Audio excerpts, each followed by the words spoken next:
Have you ever felt it? That strange, almost unnerving sense of being watched by someone you can't see. It's a feeling that follows you, not just in a dark alley, but in the brightly lit corners of the internet. It's the silent observer in a forum, the anonymous account in your comments, the lurker who reads everything but never says a word.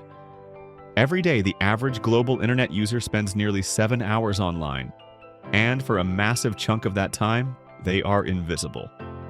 In many online communities, a huge majority of users, sometimes estimated as high as 90%, are lurkers.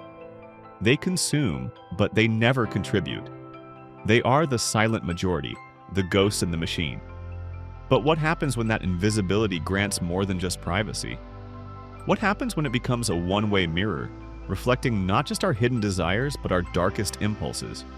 This goes way beyond just wanting privacy. We're talking about a psychological switch so powerful it can completely transform ordinary people. It's the freedom to finally be yourself, but it's also a key that unlocks a door you never knew existed. A door to a part of your mind that, once opened, might be impossible to close. The internet can feel like a make-believe space, giving people the freedom to act in ways they never would otherwise. This is the story of how online invisibility creates a sanctuary for the timid and a playground for the wicked. The sanctuary of shadows, the freedom of being unseen. At its core, online anonymity is a shield. For many, it's not about hiding something sinister, but about finding the courage to finally speak. Think about support groups for sensitive health issues, forums for people exploring their identity, or communities for survivors of abuse. Anonymity creates safe havens where vulnerable people can share their stories without fearing stigma or real-world judgment. It can be the one thing that allows a whistleblower to expose wrongdoing or a shy person to form their first real connection. This is all part of what psychologist John Suhler famously called the online disinhibition effect. It's the idea that when we're online, the normal rules of social interaction can feel like they're on pause. Suhler points to 6 factors, but one is central to our story: invisibility. When you're invisible, you don't have to worry about how you look, your body language, or the subtle way someone might frown at what you're saying. This frees you from the constant, low-level anxiety of being judged. This can lead to what's known as benign disinhibition. People become more open, more honest, even more generous. They might share deep personal struggles, offer heartfelt advice to a complete stranger, or just geek out over a quirky interest they'd normally keep to themselves. They feel empowered to be their authentic selves, often for the first time in their lives. Suddenly, the internet feels like a great equalizer. Your job title or social status doesn't matter, letting people connect as peers. This encourages open discussion, as the fear of being judged by real-world hierarchies just melts away. For so many, creating an online persona is a powerful tool for self-exploration. But where there's a shadow, there's a dark side, and the same power that sets one person free can become a weapon in the hands of another. The dark twist, when invisibility awakens the monster. The online disinhibition effect has a dark twin: toxic disinhibition. This is where the story takes a sharp, unsettling turn. The same anonymity that fosters honesty in one person can unleash absolute cruelty in another. This is the world of cyberbullies, harassers, and trolls. Freed from accountability, some people feel entitled to be aggressive, offensive, and deeply harmful. One of Suhler's key ideas here is dissociative anonymity. When your name and face aren't attached to your words, it's easy to create a psychological divide. Your online persona becomes its own character, and its actions don't quite feel like your actions. It's a mental loophole that says, "That wasn't the real me." This allows people to wall off their behavior, making online actions feel completely disconnected from real-life consequences. Then there's a concept with a mouthful of a name: solipsistic introjection. But it boils down to something simple and chilling. When you're interacting with someone online, they're not fully real. They're just text on a screen, a character in your own mental play. It's so much easier to be cruel to a block of text than to a person whose pain you can see in their eyes. The lack of nonverbal cues strips away the natural empathy triggers that keep us in check in the real world. This is the perfect breeding ground for trolls.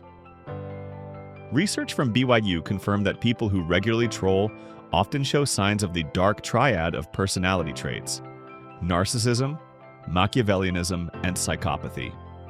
When you combine those traits with schadenfreude, getting pleasure from someone else's misfortune, the desire to troll becomes almost inevitable. Anonymity doesn't create these traits, but it gives them the perfect consequence-free environment to run wild.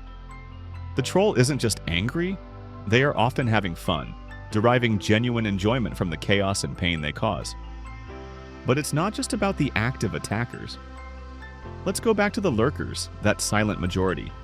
Their invisibility has its own dark side. While they might start as harmless observers, their silence can curdle into something else.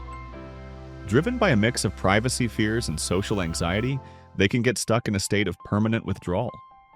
This can create a sense of voyeuristic satisfaction, a twisted pleasure from watching drama unfold without ever having to get involved. They become silent judges, hoarding information and forming opinions without ever contributing or facing scrutiny themselves. So, where do you fall on this spectrum? We've all been the silent observer, but have you ever felt that temptation to step further into the shadows, either by saying something you wouldn't in person or by watching drama unfold? Let's be honest in the comments below. This is a space to explore that without judgment. Your stories are a vital part of understanding this. And while you're down there, if you find this journey into our digital psychology fascinating, make sure you subscribe and hit the bell. We're about to cross the most important line of all, and you won't want to miss it. The bleeding edge. When online behavior crosses the line. But here's the most dangerous illusion of all. The belief that our online and offline worlds are separate. They're not. That wall you think is there? It's paper thin, and what happens in the shadows often bleeds out into the light, with devastating consequences. For trolls and harassers, the anonymity they hide behind is fragile. Doxing, the act of publicly exposing someone's private information, has become a form of digital vigilantism. A single moment of unchecked anonymous rage can lead to losing your job, being socially ostracized, and even facing physical danger. The game they thought they were playing suddenly has very real stakes. The consequences can be even more insidious, though. The dissociative imagination Suler described, where you see cyberspace as just a game, can start to warp your real-world morality. If you spend hours every day acting as an aggressive, manipulative persona online, those behaviors don't just switch off when you close your laptop. They can seep into your personality, making you more cynical, more aggressive, and more detached in your real-life relationships. The line between your online self and your true self begins to blur, and for the lurker, the consequences are often quieter but just as profound. That self-imposed isolation can deepen feelings of loneliness and paranoia. They can end up in a state of depersonalization, feeling unseen and unheard, which can become its own crisis. By choosing to stay invisible, they miss out on the messy, complicated, but ultimately rewarding process of human connection.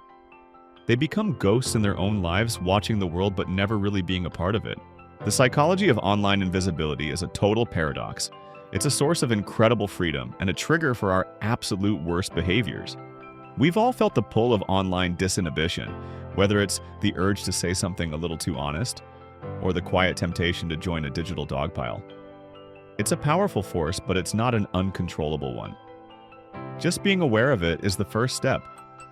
Recognizing these psychological triggers in ourselves and others helps us navigate the digital world with our eyes wide open. The anonymity of the internet doesn't create a new you, it just removes the external pressures that keep certain parts of you in check. It's a mirror, reflecting not just who we are, but who we have the potential to become when we believe no one is watching. So the real question isn't whether anonymity is good or bad.